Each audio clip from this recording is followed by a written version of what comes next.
2024 ಲೋಕಸಭಾ ಚುನಾವಣೆಯಲ್ಲಿ ದೊಡ್ಡ ಪ್ರಮಾಣದಲ್ಲಿ ಅಕ್ರಮಗಳಾಗಿದೆ ಅಂತ ವಿಪಕ್ಷ ನಾಯಕ ರಾಹುಲ್ ಗಾಂಧಿ ಗಂಭೀರ ಆರೋಪ ಮಾಡಿದ್ದಾರೆ. ಮತ ಕಳ್ಳತನ ಆಗಿದೆ ಎನ್ನುವಂತ ಆರೋಪ. ಇವತ್ತು ಅವರು ಸಾಕ್ಷ್ಯ ಸಮೇತ ಅದನ್ನ ಪ್ರತಿಪಾದಿಸಿದ್ದಾರೆ. ಸುದ್ದಿಗೋಷ್ಠಿಯಲ್ಲಿ ಸಾಕ್ಷ್ಯ ಸಮೇತ ಮಾಹಿತಿಯನ್ನು ಕೊಟ್ಟಿದ್ದಾರೆ Rahul Gandhi.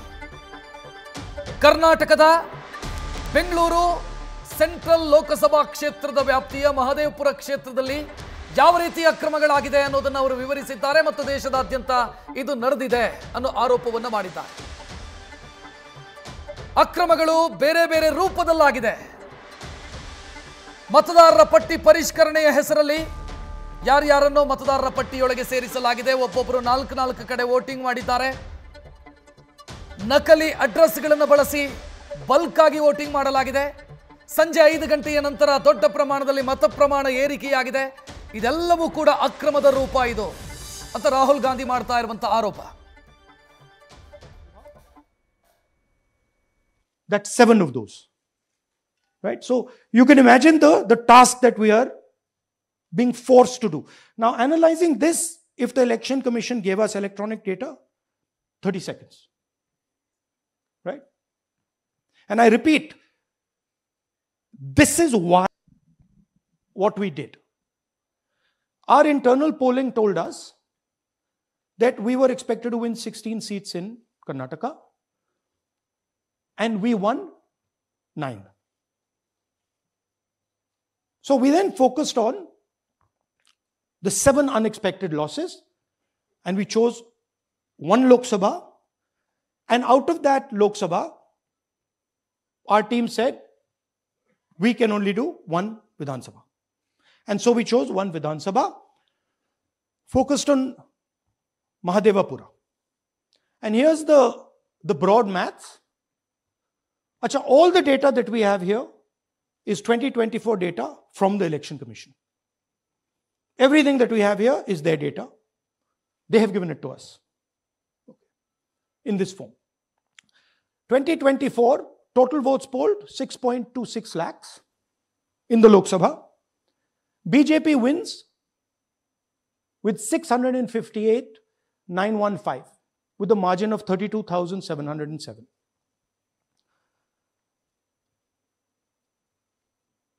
But then the interesting thing, we look at Mahadevapura assembly segment,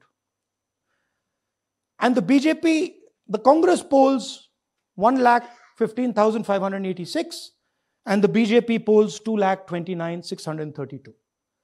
Congress wins all the Vidhan Sabhas except this one, and in this one BJP sweeps and gets a margin of 1,14,046.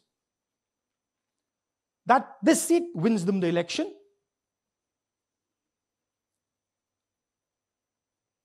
And the Lok Sabha goes in their favor.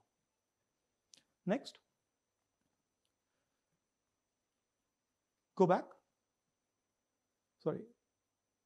Yeah, okay. So we started to look at that number. Just give me that the last one. We started to look at this number. This number is very interesting to us. Why is it that this comes out of 1 seat? It's a huge imbalance, right? So we started looking at Mahadevapura assembly. We started looking at the details. And now I'm going to tell you what we found. We found that 1,250,000 votes were stolen. And we're going to tell you how. What is the total number? ಹೆಚ್ಚಿನ detail ನೀಡೋದಕ್ಕೆ ನಮ್ಮ ಪ್ರತಿನಿಧಿ Jagadish news ರೂಮ್ನಿಂದ ನೇರ ಸಂಪರ್ಕದಲ್ಲಿ. ಜಗದೀಶ್, ಅಣುಬಾಂಬ್ ಸ್ಫೋಟಿಸ್ತೀನಿ ಅಂತ ಹೇಳಿದ್ರು ರಾಹುಲ್ ಗಾಂಧಿ ಪ್ರೊಟೆಸ್ಟಿಗೂ ಮೊದಲು, ನಾಳಿನ ಪ್ರೊಟೆಸ್ಟಿಗೂ ಮೊದಲು. ಅಣುಬಾಂಬ್ ರೂಪದಲ್ಲಿ ಇದೆಯಾ ಇದು? ರಕ್ಷತೆಗೆ ಸದ್ಯದ ಮಟ್ಟಿಗೆ ನೋಡ್ತಾ ಹೋದರೆ ರಾಹುಲ್ ಗಾಂಧಿಯ ಆ ಒಂದು ಹೇಳಿಕೆ ಇದೆಲ್ಲ, ಈ ಒಂದು ಅವ್ರು ಕೊಟ್ಟಿರ್ತಕ್ಕಂತಹ ದಾಖಲೆಗಳ ಲೆಕ್ಕದಲ್ಲಿ ನೋಡಿದ್ರೆ ಇದೇನಾದರೂ ನಿಜವಾಗಿದ್ದೇ ಆದರೆ ಇದು ದೊಡ್ಡ ಮಟ್ಟದಲ್ಲಿ ಅಣುಬಾಂಬ್ ಅಂತಲೇ ಹೇಳಬೇಕು. ಕಾರಣ ಏನು ಅಂತಂದರೆ ಅವರು ಪ್ರತಿ ಒಂದೊಂದು ಸಹಿತ ದಾಖಲೆಯ ಸಮೇತವಾಗಿ ಮಾಹಿತಿಯನ್ನು ಕೊಡುವಂತಹ ಕೆಲಸವನ್ನು ಮಾಡಿದ್ದಾರೆ. ಫಾರ್ ಎಕ್ಸಾಂಪಲ್, ಅವ್ರು ಕೊಟ್ಟಿರ್ತಕ್ಕಂಥದ್ದು ಒಟ್ಟು 3 ರಾಜ್ಯಗಳ ಬಗ್ಗೆ, ಒಂದು ಕರ್ನಾಟಕ, ಮಹಾರಾಷ್ಟ್ರ ಮತ್ತು ಹರಿಯಾಣ. ಅದರಲ್ಲೂ ಕರ್ನಾಟಕದ ವಿಚಾರದಲ್ಲಿ ಮಹದೇವಪುರ ವಿಧಾನಸಭಾ ಕ್ಷೇತ್ರದ ಬಗ್ಗೆ ಇಂಚಿಂಚು ಮಾಹಿತಿಯನ್ನು ಕೊಡುವಂತಹ ಕೆಲಸವನ್ನು ಮಾಡಿದ್ದಾರೆ. ಫಾರ್ ಎಕ್ಸಾಂಪಲ್ ಹೇಳ್ತೀನಿ, ಒಟ್ಟು ಮಹದೇವಪುರದಲ್ಲಿ 1,205,000 50 ಮತಗಳ ಕಳ್ಳತನ ಆಗಿದೆ ಅಂತ ಹೇಳಿದ್ದಾರೆ. ಅಂದ್ರೆ ಆ ಒಂದು ಮಾಹಿತಿಯನ್ನು ಕೊಡ್ತಾ ಹೋದಂತಹ ಸಂದರ್ಭದಲ್ಲಿ ಅವರು ಫುಲ್ ಡಿಟೇಲ್ ಅನ್ನು ಕೊಟ್ಟಿದ್ದಾರೆ. ಯಾವ ರೀತಿಯಾಗಿ ಕಳ್ಳತನ ಆಗಿದೆ, ಯಾವ ರೀತಿಯಾಗಿ ಅಂದ್ರೆ ಮ್ಯಾನ್ಪ್ಲೇಟ್ ಮಾಡಲಾಗಿದೆ, ಡೂಪ್ಲಿಕೇಟ್ ವೋಟರ್ಸ್ಗಳನ್ನು ಯಾವ ರೀತಿಯಾಗಿ ಆಡ್ ಆನ್ ಮಾಡಲಾಗಿದೆ, ಮತ್ತೆ ಯಾವುದೇ ಫೋಟೋ ಇಲ್ದಿರುವಂತಹ ಏನಂದ್ರೆ ID ಪ್ರೂಫ್ಗಳನ್ನು ಯಾವ ರೀತಿ ಕ್ರಿಯೇಟ್ ಮಾಡಲಾಗಿದೆ ಅನ್ನುವಂಥದ್ದು. ಅವರು ಹೇಳುವಂಥದ್ದು ಏನಂದ್ರೆ ಇಲ್ಲಿ ಮಹದೇವಪುರದಲ್ಲಿ 2023ರ ವಿಧಾನಸಭಾ ಚುನಾವಣಾ ಸಂದರ್ಭದಲ್ಲಿ 32,707 ಅಂತರದ ಮತಗಳಿಂದ ಗೆಲುವನ್ನು ಸಾಧಿಸ್ತಾರೆ. ಅದೇ 2024ರ ಚುನಾವಣೆ ಬಂದಂತಹ ಸಂದರ್ಭದಲ್ಲಿ, ಲೋಕಸಭೆ ಚುನಾವಣೆ ಬಂದಂತಹ ಸಂದರ್ಭದಲ್ಲಿ ಒಟ್ಟು 6.5 ಲಕ್ಷದ ಮತದಾನ ಆಗುತ್ತೆ. ಅದರಲ್ಲಿ 1,250,000 ಏನಂದ್ರೆ ಮತಗಳ ಕಳ್ಳತನವನ್ನ ಮಾಡಲಾಗುತ್ತೆ ಅಂತಾರೆ. ಹಾಗಾದ್ರೆ ಕಳ್ಳತನ ಹೇಗಾಯಿತು, ಯಾವ ರೀತಿಯಾಗಿ ಏನಂತಂದ್ರೆ ಯಾವೆಲ್ಲ ಏನಂದ್ರೆ ಡಿವಿಷನ್ಗಳನ್ನು ಮಾಡ್ಕೊಳ್ಳಲಾಗಿದೆ ಕಳ್ಳತನದಲ್ಲಿ, ಮತದಾನವನ್ನು ಕಳ್ಳತನ ಆಗಿರೋದ್ರಲ್ಲಿ ಅಂತ ನೋಡ್ತಿದ್ರೆ, ಒಂದು ಡೂಪ್ಲಿಕೇಟ್ ವೋಟರ್ಸ್ಗಳು ಅಂದ್ರೆ ಆ ಡೂಪ್ಲಿಕೇಟ್ ವೋಟರ್ಸ್ಗಳು ಹೆಂಗೆ ಅಂದ್ರೆ ಒಂದ್ ಕಡೆ ಇಲ್ಲೂ ಮತದಾನವನ್ನ ಮಾಡ್ತಾರೆ ಒಂದು ಕ್ಷೇತ್ರದಲ್ಲಿ, ಮತ್ತೆ ಪಕ್ಕದ ವಿಧಾನಸಭಾ ಕ್ಷೇತ್ರದಲ್ಲಿ ಹೋಗಿ ಮತದಾನ ಮಾಡ್ತಾರೆ, ಮತ್ತೊಂದು ಕಡೆ ಹೋಗಿ ಮತದಾನವನ್ನ ಮಾಡ್ತಾರೆ. ಹೀಗೆ ಒಬ್ಬನೇ ವ್ಯಕ್ತಿ 3 ವಿಧಾನಸಭಾ ಕ್ಷೇತ್ರಗಳಲ್ಲಿ ಹೋಗಿ ಮತದಾನ ಮಾಡುವಂಥದ್ದು ಡೂಪ್ಲಿಕೇಟ್ ಮತದಾನ.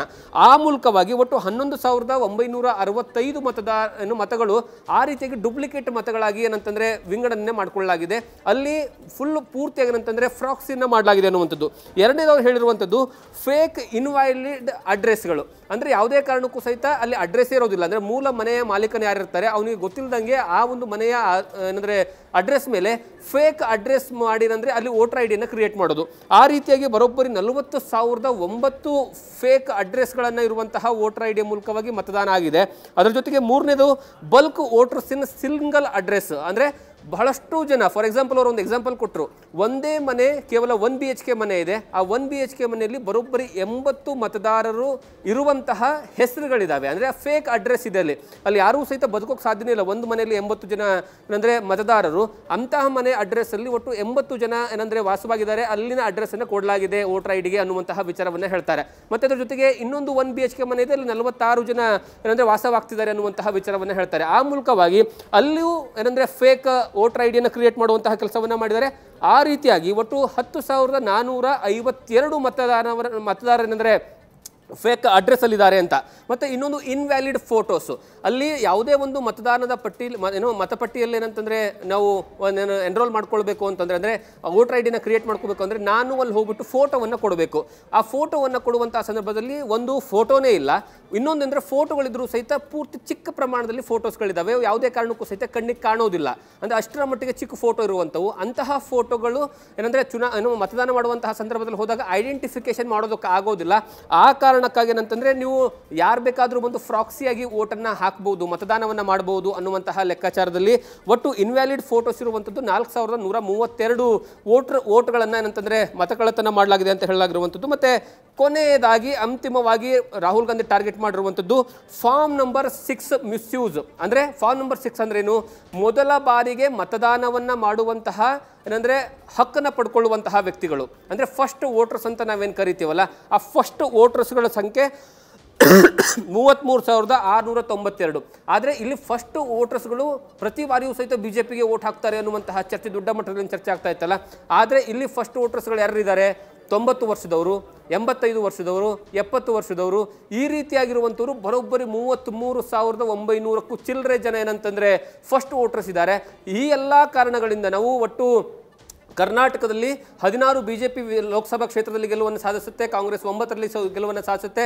ನಾವು ಟೋಟಲ್ ಓವರಾಲ್ ಆಗಿ ಕಾಂಗ್ರೆಸ್ ಸೋತಿರುವಂತಹ 7 ಲೋಕಸಭಾ ಚುನಾವಣೆಯಲ್ಲಿ ಕೇವಲ ಒಂದೇ ಒಂದು ಕ್ಷೇತ್ರದ ಬಗ್ಗೆ ನಾವೆಲ್ಲವೂ ಸಹಿತ ಅಂದರೆ ಎನ್ಕ್ವೈರಿಯನ್ನು ಮಾಡಿದ್ವಿ.